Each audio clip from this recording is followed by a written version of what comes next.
Kisah Orang Kudus. Hari ini, tanggal 23 Maret. 1. Santo Alfonsus Toribio dari Monroveo. Uskup Alfonsus Toribio dikenal sebagai seorang awam Katolik yang saleh, jujur dan bijaksana. Di Granada, Spanyol, ia menjabat sebagai Ketua Mahkamah Agung dan Mahaguru di bidang hukum. Kisah tentang pengangkatannya sebagai Uskup Agung Kota Lima, Peru sungguh menarik. Kehidupan imamat tidak menarik hatinya selama ia giat dalam dinas kenegaraan dan kegiatan lainnya. Tetapi Tuhan mempunyai rencana khusus atas dirinya di luar kehendaknya sendiri. Sepeninggal Uskup Agung Lima pada tahun 1850, takhta keuskupan mengalami kekosongan. Suasana kota menjadi semakin buruk terutama di kalangan angkatan bersenjata. Hal ini sungguh memalukan Raja Philip yang saleh dan taat beragama. Jalan keluar untuk mengatasi masalah ini ialah memilih seorang uskup agung yang berwibawa, saleh, jujur, pintar dan berpengaruh di masyarakat terutama di kalangan pembesar dan angkatan bersenjata. Orang yang cocok untuk jabatan uskup agung ini ialah Alfonsus Toribio. Semula penunjukan atas dirinya sebagai uskup agung ditolaknya dengan keras mengingat statusnya sebagai seorang awam. Namun atas desakan raja dan semua rakyat, Alfonsus tergerak juga untuk menerima penunjukan ini. Ia sadar bahwa penunjukan itu adalah kehendak Allah. Ia lalu ditabiskan menjadi uskup agung pada tahun 1581. Dari Spanyol, ia berlayar ke Peru, sebuah negeri yang bergunung-gunung di pantai lautan Pasifik. Tindakan pertama yang ditempuhnya ialah mengunjungi semua wilayah paroki dalam keuskupannya hingga ke pelosok-pelosok. Kadang-kadang ia berjalan kaki, menuruni gunung dan bukit guna menyaksikan kehidupan umatnya. Ia melihat banyak hal selama kunjungan-kunjungannya. Orang-orang Spanyol terutama tentara-tentara dikenal berwatak bejat. Orang Indian dikenal bodoh, sedangkan imam-imamnya malas dan mempunyai banyak istri. Hal ini menggerakkan dia untuk segera mengadakan pembaharuan total dalam keuskupannya.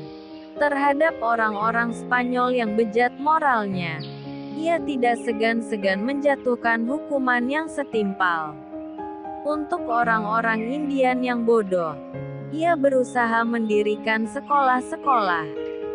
Untuk mendapatkan tenaga-tenaga imam bagi pelayanan umat, ia mendirikan sebuah seminari, yang dikenal sebagai seminari pertama di Amerika.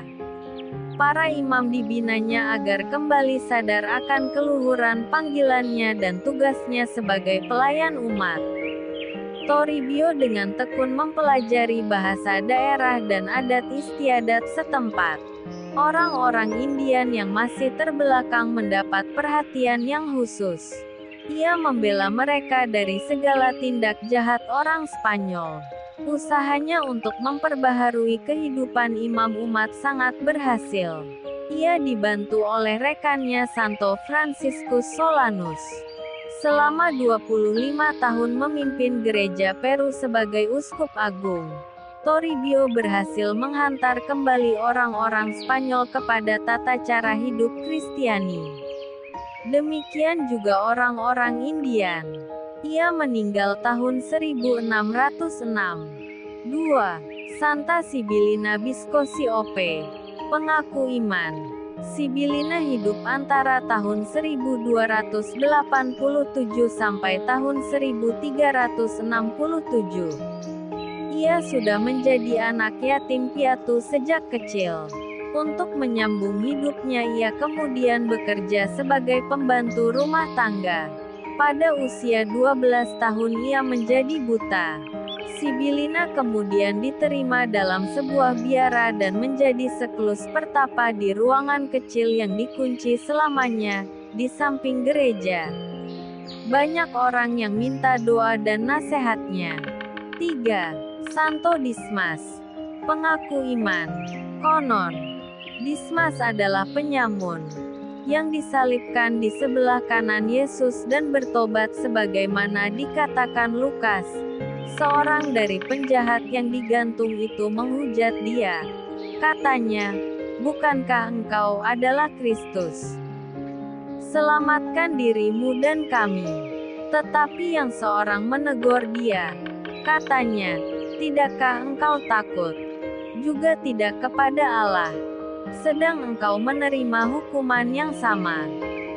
Kita memang selayaknya dihukum, sebab kita menerima balasan yang setimpal dengan perbuatan kita. Tetapi orang ini tidak berbuat sesuatu yang salah." Lalu ia berkata, "Yesus, ingatlah aku apabila engkau datang sebagai raja." Kata Yesus kepadanya, "Aku berkata kepadamu, sesungguhnya hari ini juga engkau akan ada bersama-sama dengan aku di dalam Firdaus." Lukas bab 23 ayat 39-43. Tentang Dismas ada sebuah legenda berkisah sebagai berikut. Ketika Maria dan Yosef bersama kanak-kanak Yesus dalam perjalanan pengungsian ke Mesir untuk menghindari rencana pembunuhan Herodes, tiba-tiba mereka didekati dan disapa oleh dua orang penyamun, Titus dan Dumachus. Titus biasanya dipanggil Dismas, dan Dumachus dipanggil Gestas. Dismas mengajak temannya Gestas untuk membantu Maria dan Yusuf dalam perjalanan itu. Menyaksikan kebaikan hati Dismas, Maria berkata, "Tuhan akan mengangkat engkau dengan tangan kanannya dan memberikan pengampunan atas dosa-dosamu." Sedangkan kepada ibunya, kanak-kanak Yesus berkata meramal, "Ibu, setelah aku berusia 30 tahun, orang-orang Yahudi akan menyalibkan aku di Yerusalem, dan dua penyamun itu akan ditinggikan juga bersama aku, Titus di sebelah kananku dan Dumachus di sebelah kiriku. Dan setelah itu Titus akan masuk bersamaku ke dalam Firdaus." Dismas dihormati sebagai pelindung orang-orang yang perlu bertobat secara sempurna dan santo pelindung orang yang dihukum mati. Santo Alfonsus Toribio dari Monroveo, Santa Sibilina Biscosi OP dan Santo Dismas. Doakanlah kami, Kak Carla Channel.